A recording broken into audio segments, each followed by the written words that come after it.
And welcome to the Rotary Club of York, the 26th largest Rotary Club in the world, and a club dedicated to imagining and living out the Rotary mission of service above self. I am Glenn Miller, the club president. Our opening song today, God Bless America, and the Pledge of Allegiance will be led by Leanne Wilson.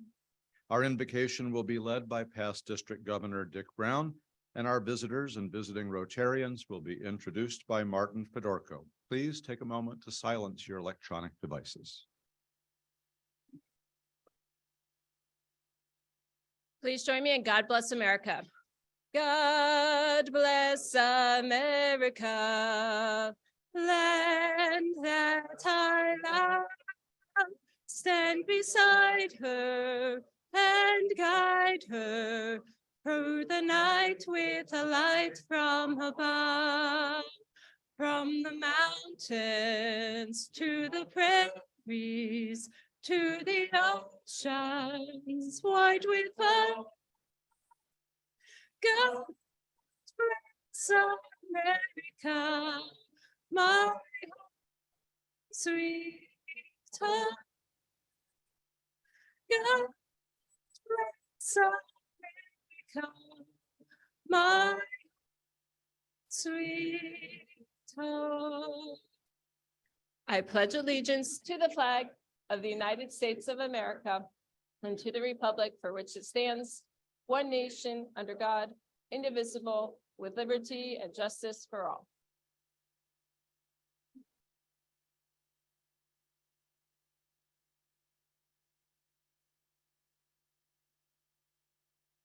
Please join with me in reflecting on peace.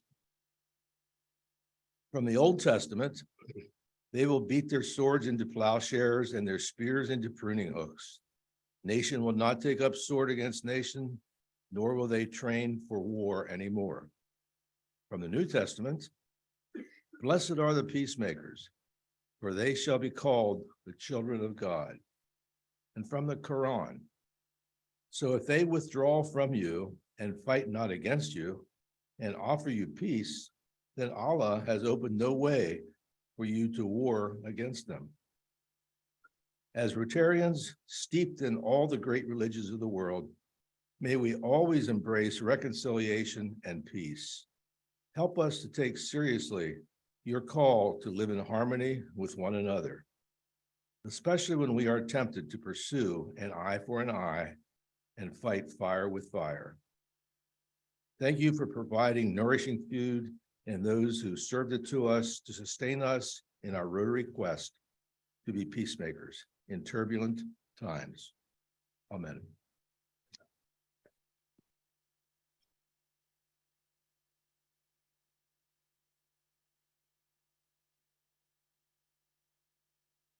Good afternoon, Rotarians. I'm pleased to have the honor of introducing our guest for today's meeting. When I call your name, please stand and remain standing until President Glenn has welcomed you. First, visiting Rotarians from Conrad Weiser, President-elect Keegan Worley, guests of Nathan Leitner, Barry Freeland, Lou Levitan, Rabbi Sarah Schechter, guest of Youth Leadership, Ja Wise, guest of Natalie Dennis, Dawn Bender, guest of past President Rob Bowen, Chad Paulus, guest of Robert Lambert, Todd Shamash, and then the following are guests of Youth Leadership, Cecilia Kesey, Terry Tolomeo, and Linwood McCohen.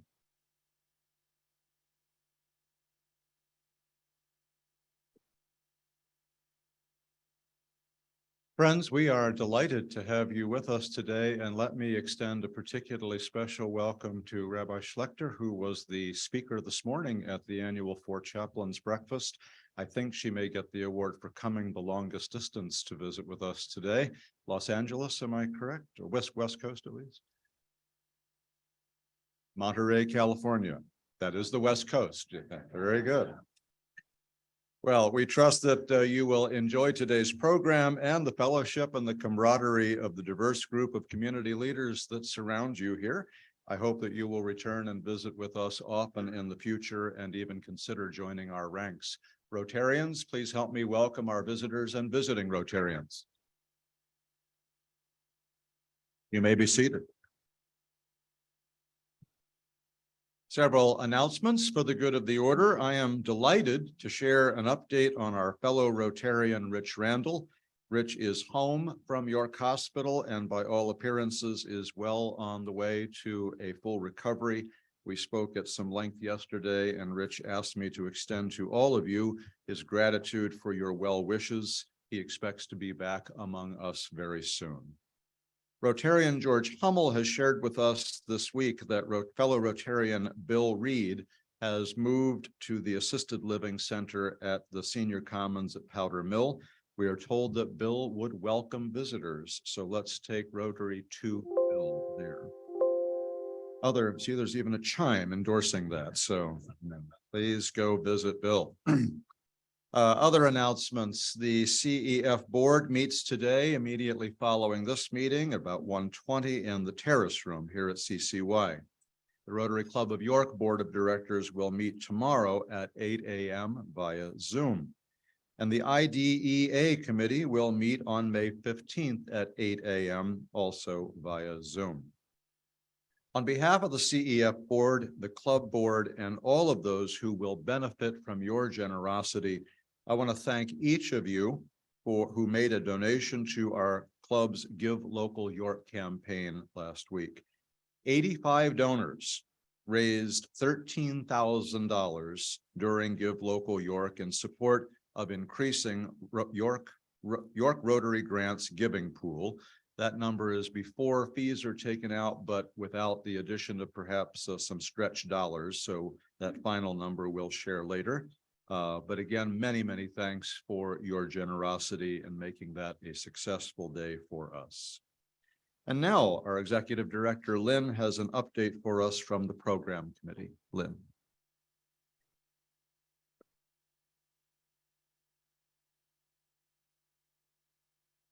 Thanks, Glenn. So I thought I'd take a couple minutes and appreciate the work of the program committee and let you know some of the programs that are coming up for the rest of this Rotary year. So next week on May 17th, we're going to have the honor of hearing from our two youth exchange students, Julian and Jen. They've been at many of our meetings and a lot of you have gotten to know them. They're going to reflect on the time they've spent in York and let us know a little bit more about them and their families and where they're from. Then on May 24th, it's going to be our honor to welcome Dr. Pamela Gunther Smith, who's retiring as president of York College and is also the wife of our fellow Rotarian J.L. Smith. I guess Pamela's on her farewell tour and we get to be on one of her stops, so we're lucky. On May 31st, we will hear from the team of Justin Ladner, president, and Bernie Grandusky, vice president of business development for PA American Water. Perhaps JT, where are you? That might be a good day to do some splash talking. On June 7th, we're going to be honored to welcome Dr. Linda Fedrizi Williams, who's the president of Central Penn College. June 14th brings a program on the Northern Central Railroad, an historic steam train attraction in New Freedom, Pennsylvania. On June 21st, we're going to hear from Capital Blue Cross President Todd Shamash. Todd's here as a guest today at Robert Lambert, probably checking out like what the room's going to be like. So we'll be happy to see him back. And then rounding out the Rotary year on June 28th, we're going to wish President Glenn a fond farewell, but not forever, and welcome in and induct President-elect Aaron as our new president. Buckle up, everybody. And one of the reasons I wanted to remind you about the great programs we have coming up for the rest of the year is to let you know that the program committee is looking for ideas for programs for the next 6 months. They meet usually twice a year to set our programs, and it really takes a village to have great ideas. You guys are the villagers, not the village people, the villagers. We are looking for great ideas. So if you have any ideas of speakers, some people in the community who are doing great things, someone you think we need to hear from, someone who's addressing a problem in the community that is a real good disruptor that we should hear from. Is there an issue or a community concern that we need to be talking about? Is there a new player in York who we need to meet? Might be a Rotarian coming up. Is there a chance to shed some light on an extraordinary collaboration that's going on in our community? It takes all of us to come up with good ideas. They do a great job on the program committee, but they're looking for our help as well. This is your chance to weigh in on these programs. So take advantage of this. Mike, where are you? Raise your hand. So if you don't want to email Mike, you can stop and give him a good idea. He'll ask you to email his ideas later, but thank you. Okay.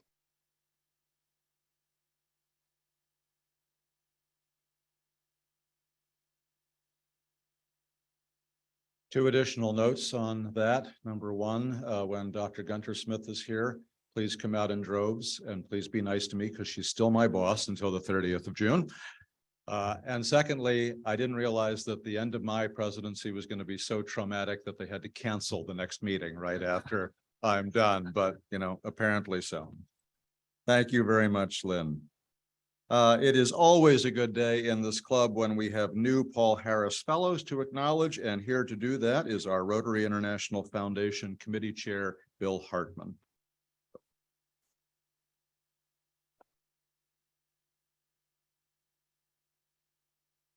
Thank you, President Glenn. And it is a great day. It's always fun for me to do this. I really enjoy recognizing those individuals who are so generous, who are outstanding true Rotarians and who are contributing to the foundation and all the good work that it's doing. So we have 7 people we're going to recognize today, and 6 of them are here. The first one is happily continuing the Anderson family tradition of being generous to the Rotary Foundation. Jim Anderson III is getting his Paul Harris +1, and President Glenn will be taking care of the actual presentations. The next one is going to be presented in absentia. It's John Eister, who gets to Paul Harris Fellow +1. And John is one of our new members of the Paul Harris Society, which we now have 14 members of the Paul Harris Society. And the Paul Harris Society, as you may recall, is comprised of individuals who have made a pledge that until further notice, they're going to contribute $1,000 a year to the Rotary Foundation. So John will be getting a new Paul Harris Fellowship level every year. He asked me to accept on his behalf, which I will be happy to do. Next is Glenn Smith. We're happy to have him get to Paul Harris Fellow +2 status, Glenn. So congratulations on that. And next is another longtime Rotarian who always has something fun to say and do, Charlie Snyder, Paul Harris Fellow +2. And he asked if he had to come up and get it. And I said he did.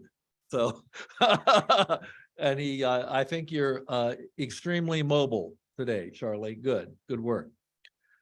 Next is Jan Wogelmuth, who is getting Paul Harris #5, which is good. As you can see, we're going in ascending order here of Paul Harris level. And Jan has done a great job over the years of using his recognition points. And he's doing that again today in recognizing his son-in-law, John Thornton, with a Paul Harris Fellowship. And I think everyone now in his family, with the exception of one, has received a Paul Harris Fellow as they've been honored by Jan. So that's really good. Next is Lauren Crow, who gets Paul Harris Fellow +7, which is quite a distinction. And Lauren, we're pleased with your continued contributions. And then lastly for today is the other part of the Anderson family, Jim Anderson Jr., who gets Paul Harris Fellow +8.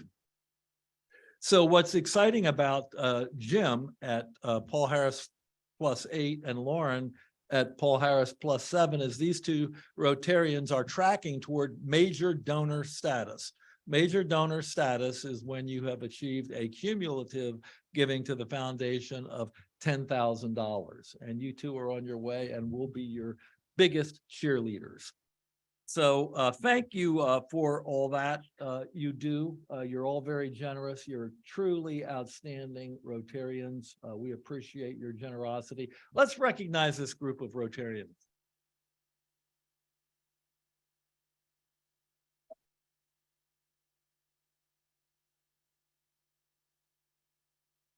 Thank you, Bill, and thank you all very, very much for your generosity to the international expression of our organization. And now Ron Bunce has a Student of the Month presentation. Ron, floor is yours.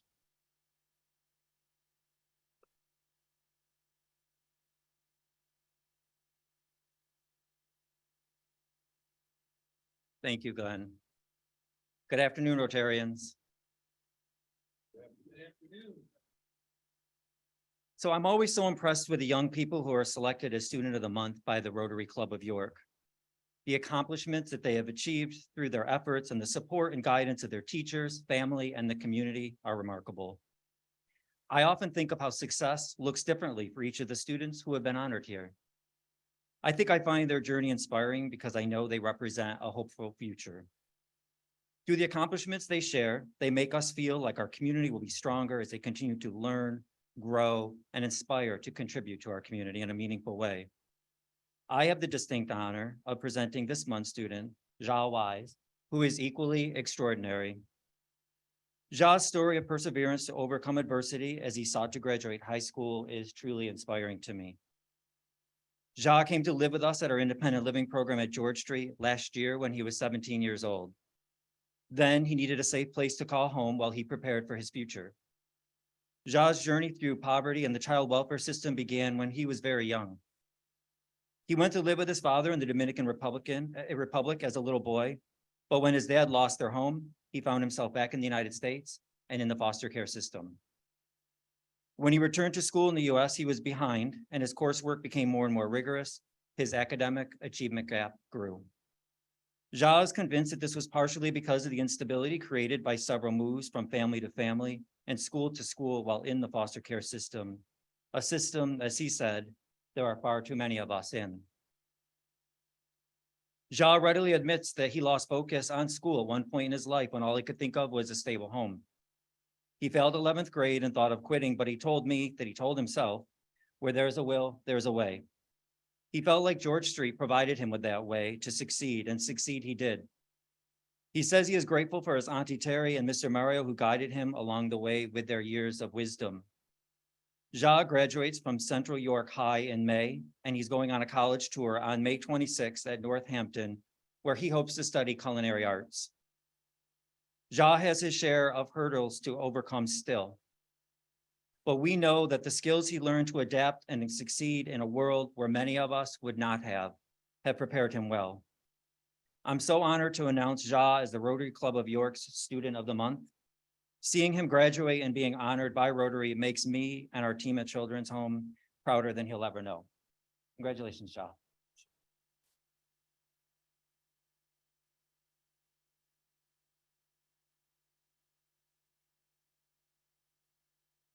You want to say for the mic? Hello, my name is Elijah Wise. I am very honored to be here today. I never won anything, so this is kind of, you know what I mean? It's exciting, but I appreciate the award and I thank you guys. So.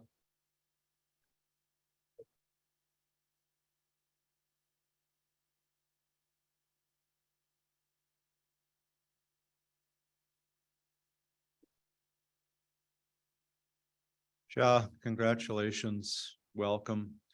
I might take a little issue with that claim that you've never won anything before. It seems to me that you have won the love and the admiration of a number of people around you, which I would count as being even more important than the Student of the Month, as big of a deal as that is.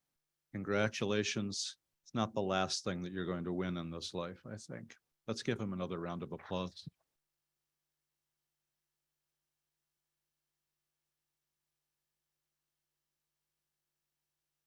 And now Joan Mummert will introduce our speaker and our program for the day. Joan.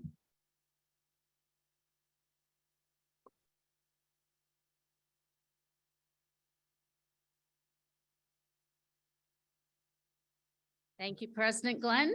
Good afternoon, everyone. Oh, come on. Good afternoon, everyone. Thank you. I want to make sure you're wide awake to listen to our presentation today. Before I turn it over, I just want to share a really quick little story. You know, I love history. I work in the history field. I better love it.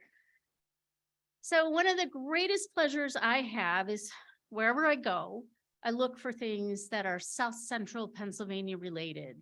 And I have a group of museum professionals that I work with. We meet every 3 times a year.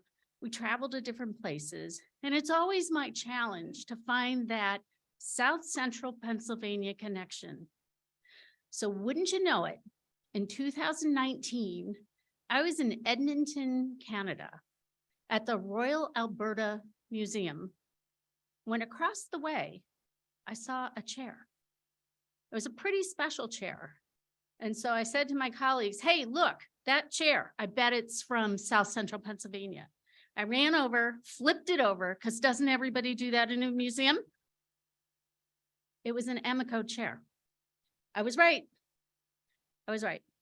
I've done this numerous times. I can tell you another time, but you know, I take great pride in the museum work that we do because we collect stories, we collect artifacts, we collect histories that represent this community. And so I'm really pleased today to introduce Greg Poska, who will talk about Emeco. And they actually are a very forward-thinking company. They probably didn't think that way in the beginning, but they do now. So you've seen the Rotary announcer, but I'll just share it with you again. Let's begin with what's left over and turn it into what will last. This is the story of Emeco. Starting in 1944 in Hanover, Pennsylvania, Emeco took salvaged aluminum and made high-quality, long-lasting chairs for the U.S. Navy, a wartime necessity. Today, it's scrap plastic, keeping it out of oceans, landfills, and turning it into chairs at last, a planet necessity. By manufacturing in the U.S. and sourcing as locally as possible, Emeco helps preserve skills and craftsmanship while supporting the local economy and in reducing transport emissions. Chances are you have either sat in or have seen Emeco chairs on television or film. It is my great pleasure to introduce Greg Poska, VP of Operations at Emeco, who will join us to discuss the history and impact Emeco has had and continues to have in the world today. Greg has been with the company for almost 4 years. He holds a BS in chemical engineering from Rose-Hulman Institute of Technology, Terre Haute, Indiana. Greg.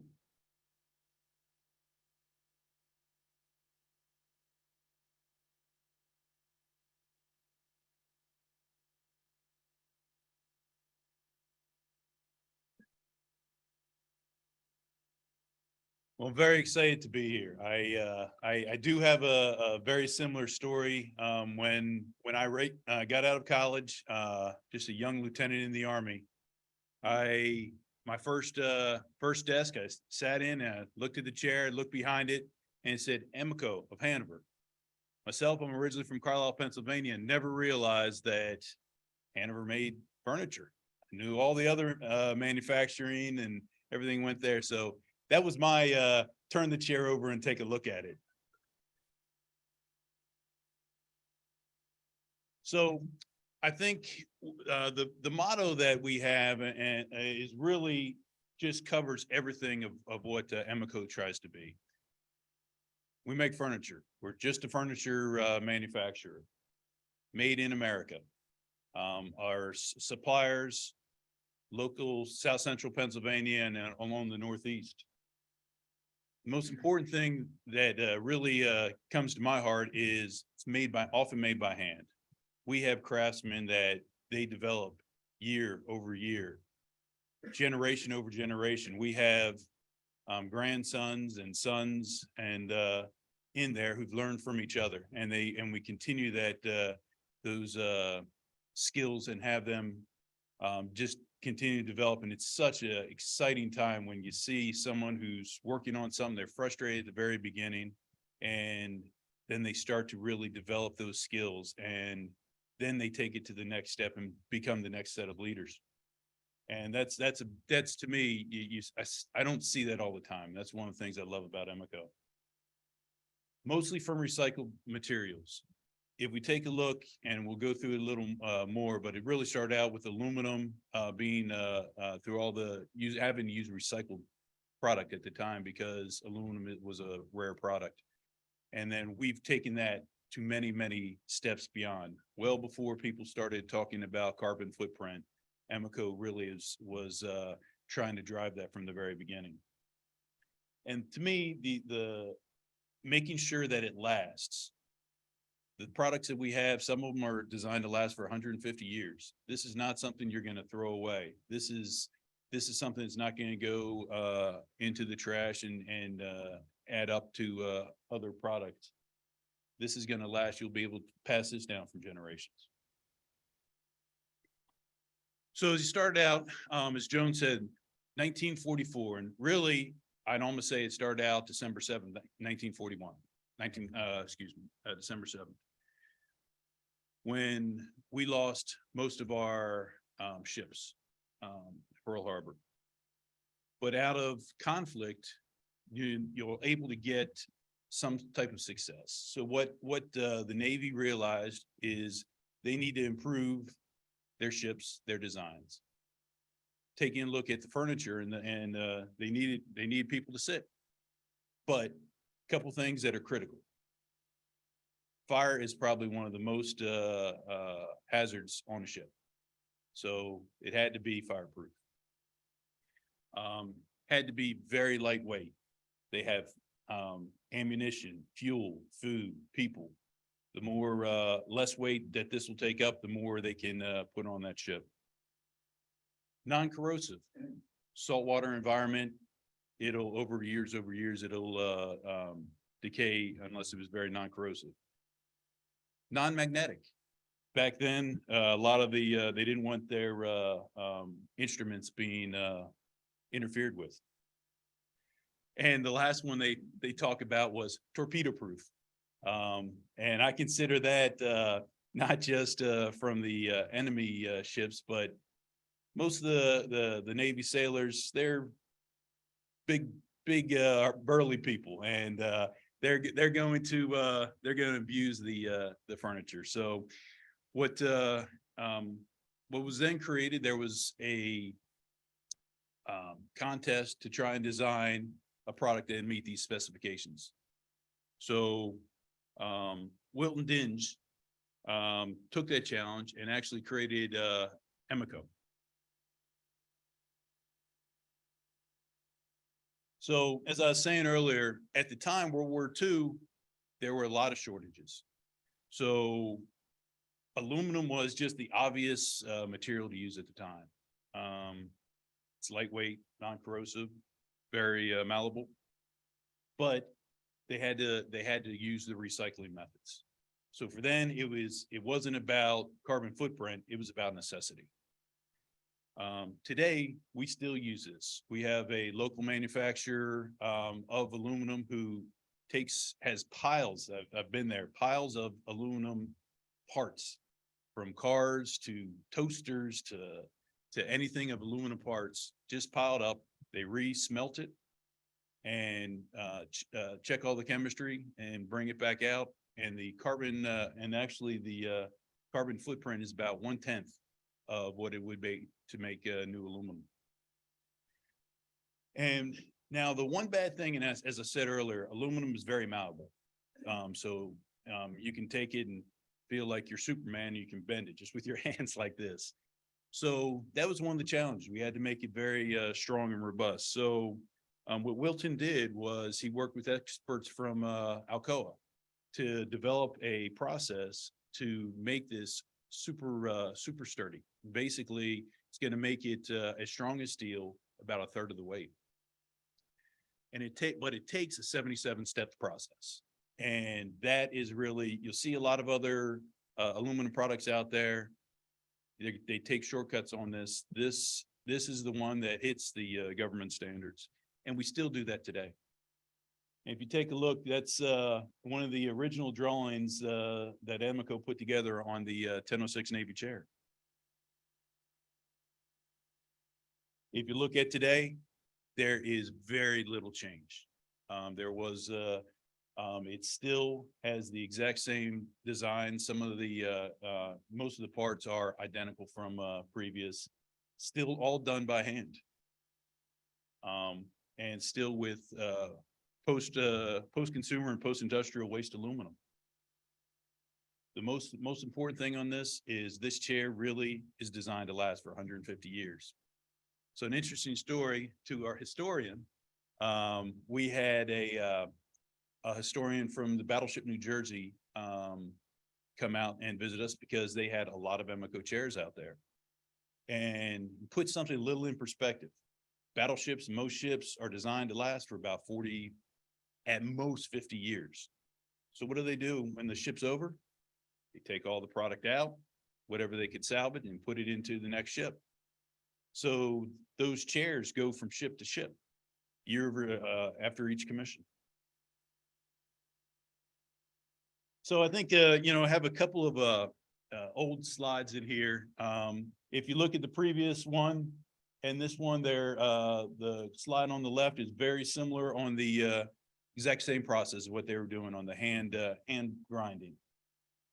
The one I love in the middle is Admiral Halsey in the middle of World War II on one of our Navy officer chairs, which is the Navy officer had to have a little cushioning on that. And then lastly, one of the marketing programs, just to show the pure strength of it, 1,700 pounds supporting these with these two chairs. And another interesting story that I noticed when I got here is years ago, they wanted to show how well the chair actually could last. So they took one of the 1006 chairs up on the roof of the building, threw it off onto the concrete parking lot. Took it up. There's a couple scratches from some of the rocks. Other than that, pristine, no other issues. When I saw that, I was just completely amazed on just how well designed it was back in the 40s. So as we're going through, instead of listening to me a little bit, I want to show just it's about a 3-minute film that really shows a little bit about the 77-step process. And you can actually see in the shop on something that they're doing.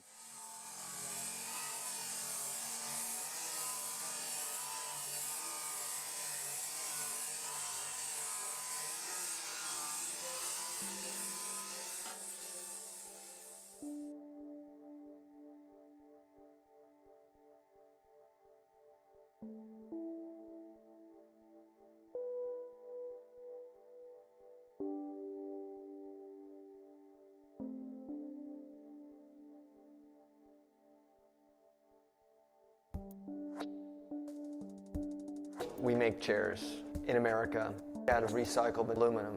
It's lightweight, non-corrosive, fireproof, and super strong. 77 steps is what it takes to make an Emeco chair. This process is a totally impractical process for a chair unless you want a chair to last 150 years. We do everything under one roof. We cut the material, we form it, we weld it, we grind it, we anneal it, we heat treat it, we hand brush it, we anodize it. And in each of these steps, there's all these small details.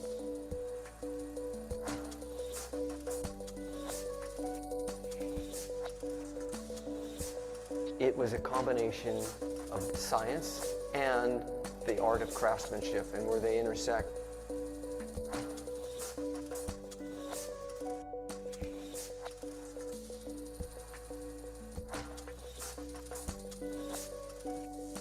In Hanover, Pennsylvania, there's not that many manufacturing jobs left. And Emeco is one of those few companies where people can do craft jobs. People can do things with their hands.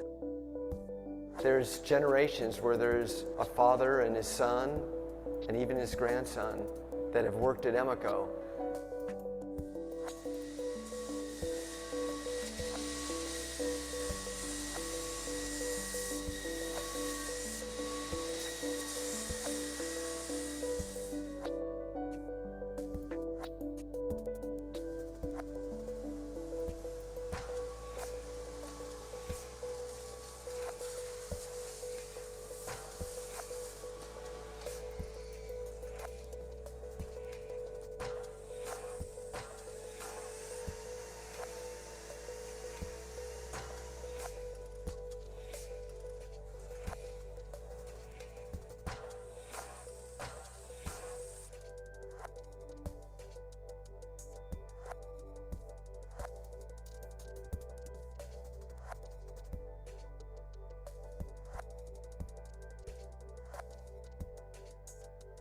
One of the things I think is really significant that we're doing in the factory is polishing. It takes us 8 hours per chair, and after 8 hours of polishing, that chair looks like a piece of jewelry.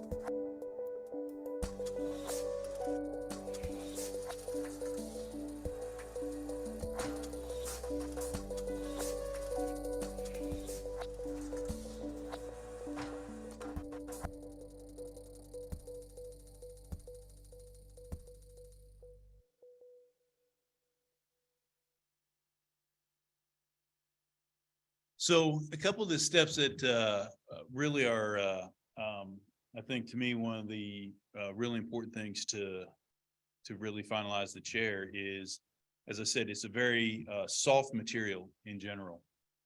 And so in order to get all the shapes and designs on that, we have to keep that in its soft state and make that, and then make all the parts into the exact shapes we need.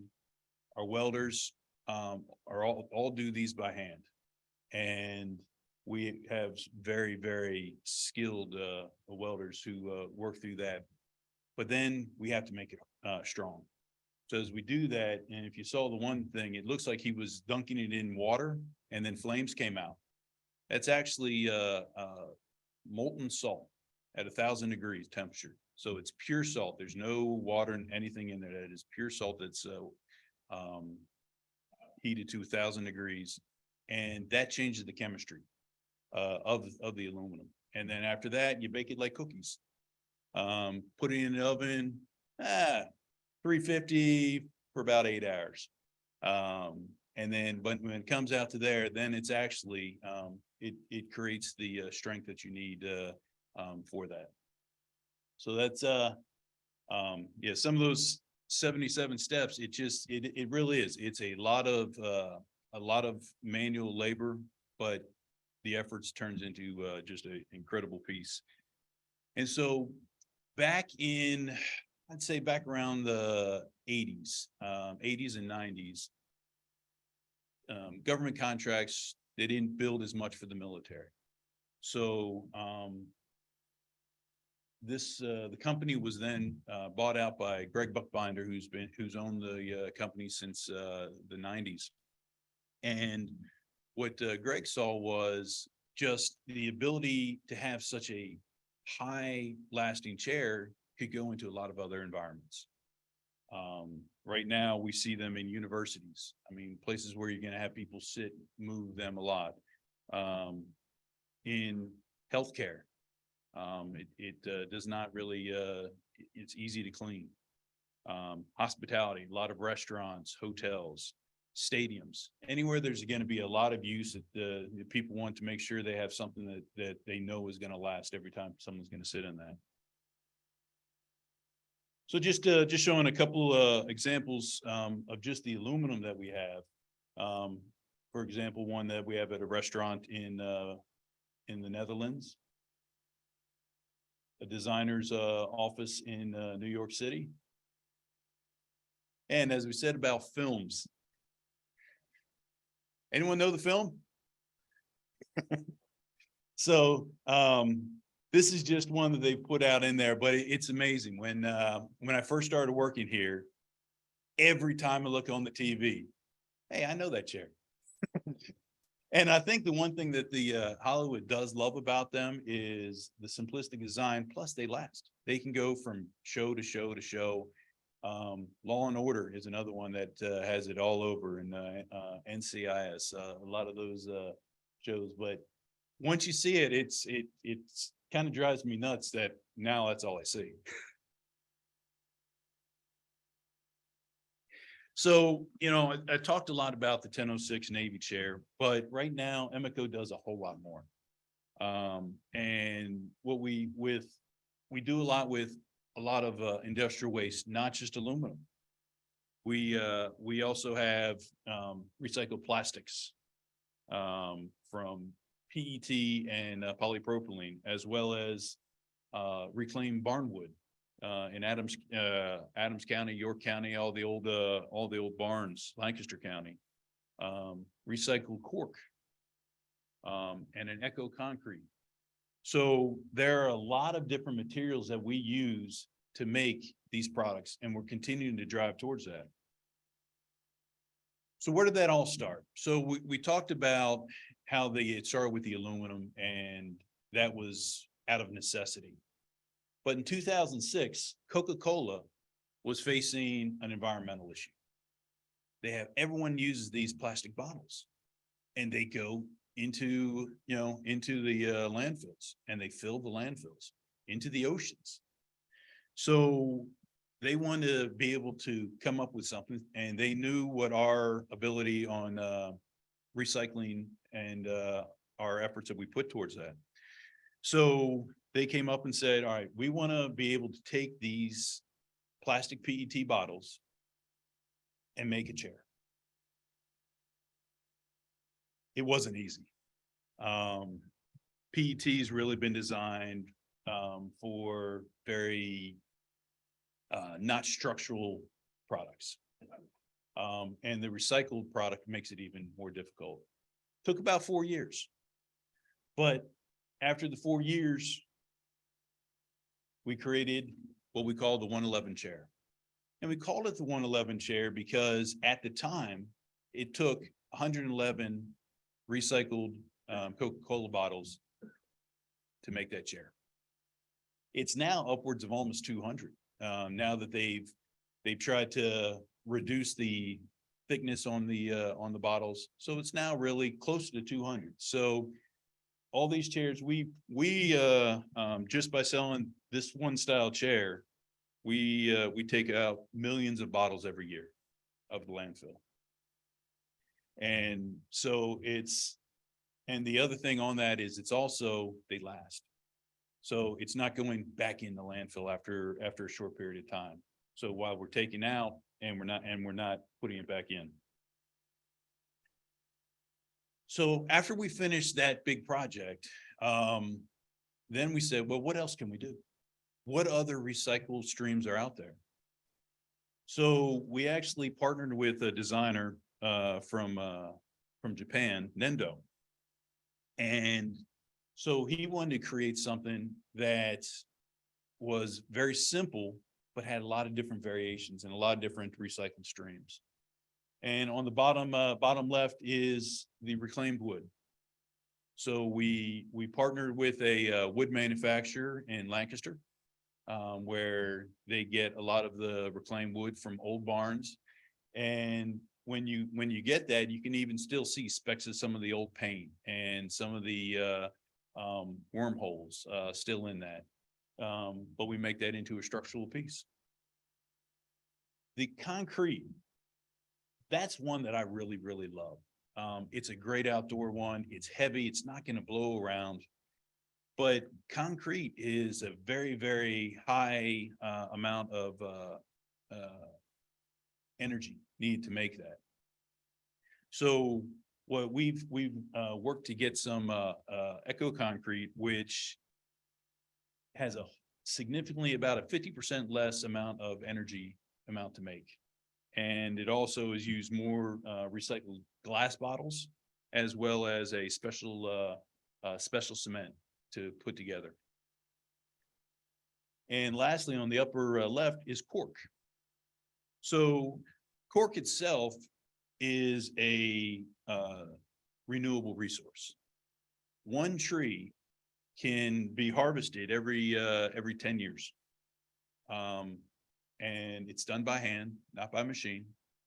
And it can last for up to 200 years. So it's not about taking a tree down and replanting. You can actually just take the cork from the tree and let it recover for 10 years, and then you can reharvest it again. Just a example of one of the institutions with some Sioux City. So the last one I want to talk about that we have one of our designers we partnered up with was Philippe Stark.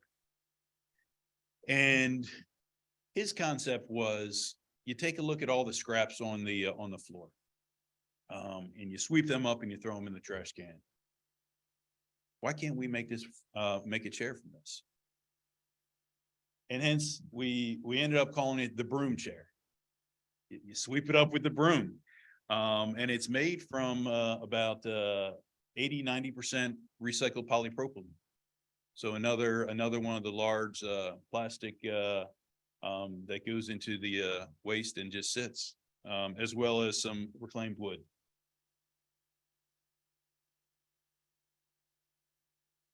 And with the designer's eyes, and that's the one thing I think that really has woken me up. For 20 years I worked in the pump industry, and it was all about making sure it just works. You know, who cares what it looks like? It's you know, these are oil pumps, water pumps. These people are going to have people view, sit on, see all the time. And the designer's eyes, just by changing just a slight dimensional, just creates such an amazing beauty. So to sum up what Joan had started out the whole conversation with is we actually start with what's left over. We don't start from the beginning. We start with what left over, turn into what will last, and that is the Emeco story.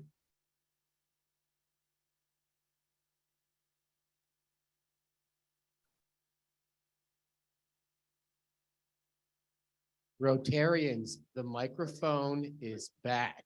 So if you have a question for our speaker, raise your hand and I will try to get to you. All right, coming to you, Bill.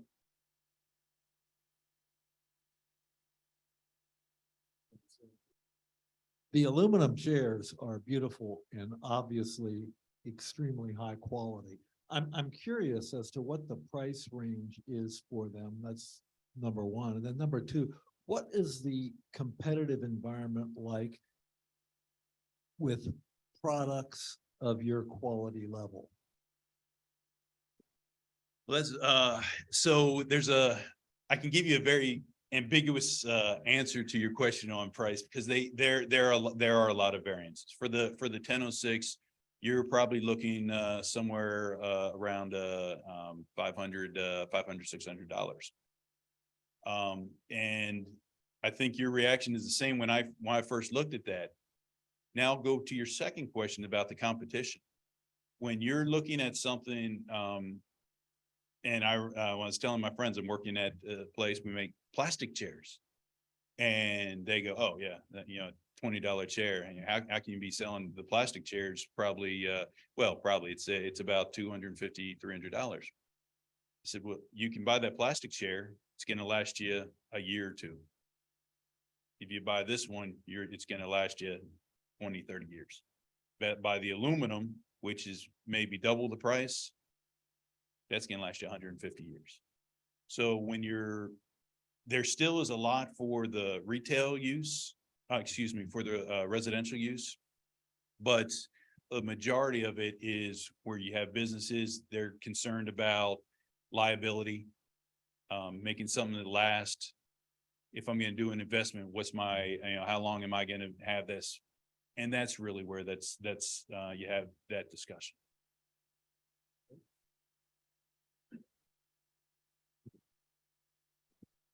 I've sat on those chairs in the Navy.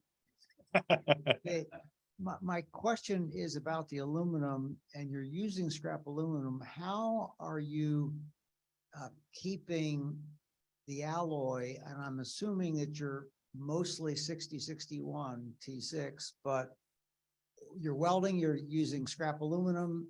How are you controlling it so that your alloy stays consistent across millions of chairs? So that's a great question. First, before I just want to say, go Army.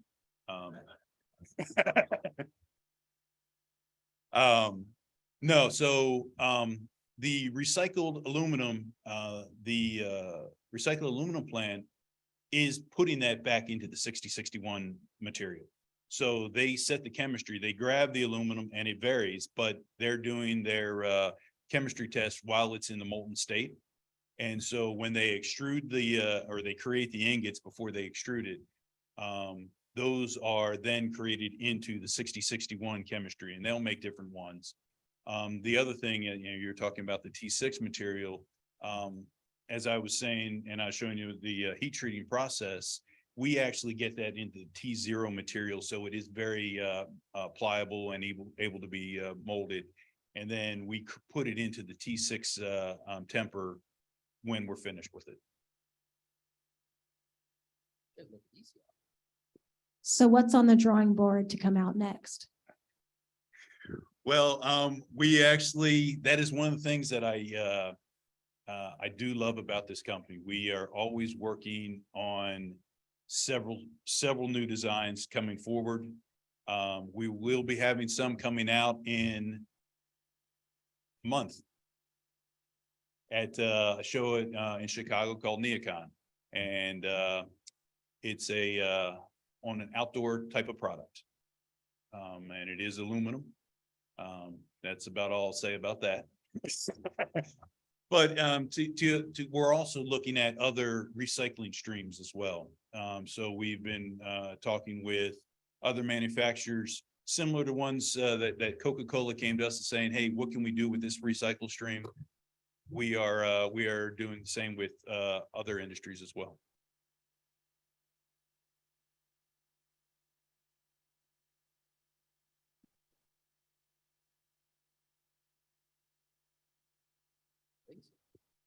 Good afternoon. I was curious if you have a local showroom or a local retail store that we might be able to visit. So we actually have a museum in Hanover. We don't have a in-store retail. We do have that online, but we do have people actually come and pick the product up. If they order it online, they can actually even call in and pick it up locally as well.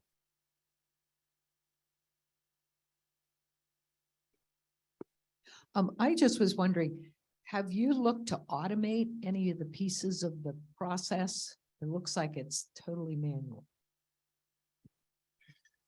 So I am sad to say that we have one CNC machine.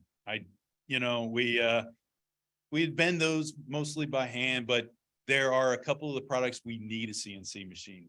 One of the things that we pride ourselves on, like I said at the very, very beginning, we make furniture in the US often by hand. That makes sure this isn't a high production. We do have a good amount of production that goes through, but it's not a 1,000 parts per day type of production. We want to make sure we could put welding into a robot type welder. We've looked at that. It's never as clean. It's never as thorough, and the quality may not be as good. Our biggest thing is about the aesthetics and the quality. We will take this as our final question. Sorry. So Buy American is a popular marketing strategy for Americans, but are the Emeco chairs popular as an export? And if so, what companies in particular, or what countries in particular? Well, we have one, location that we, support over in Italy. And they support a lot of, the European, sales. We have a lot of direct sales over in, Asia Pacific as well, which is a little bit surprising. We do have people who, especially over in Asia Pacific, copy the product, but it's not the same. And we, in fact, when we find those out, we can show the customers, this is not an Emeco chair, and here are the things that you can spot right away. But we do sell worldwide, obviously up in Canada as well. But a majority of it really, probably about 85% is in the US.